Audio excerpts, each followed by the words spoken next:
Hi, so my name is Mathew Carrigan. I'm a researcher here at Trinity College Dublin. We receive samples from hospitals around Ireland, and those samples usually take the form of blood or saliva. They're delivered to us here in Trinity and securely stored. First thing we do with the samples when we're processing them is we isolate the DNA from them. That means we take a portion of the sample that you've given us and extract the DNA. So we then prepare it for sequencing on a machine called a high throughput next generation sequencer.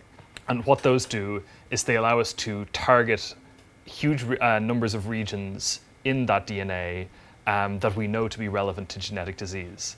And so we get the sequence of these hundreds, thousands of regions, and we use a computational pipeline to sort through them and look for variants in your DNA that we think would be most relevant to disease. We would then often follow up some of those with additional testing on the sample, or with samples we get from other family members who might be carriers or might also have the condition, or in fact even family members who we know definitely do not have the condition.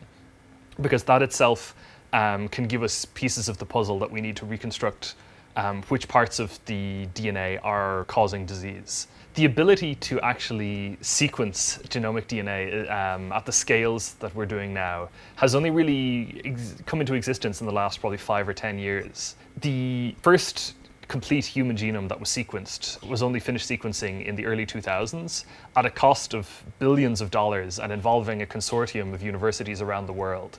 With the technology that exists nowadays, the cost to sequence a human genome is measured in the hundreds of dollars.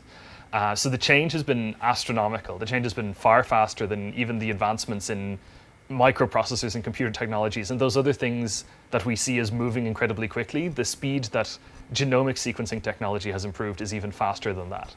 And it has enabled these incredibly deep explorations of individual genomes to search for individual variants that are responsible for your condition, not for anyone else's, but the specific causes that are often unique to a single person or a single family.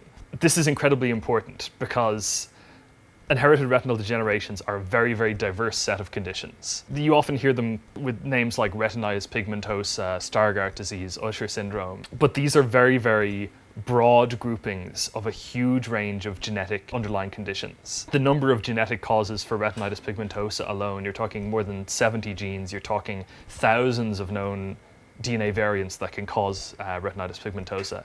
So identifying exactly which variant is causative in a certain patient, in a certain family, which the variant may never have been seen before, and frequently that has been the case.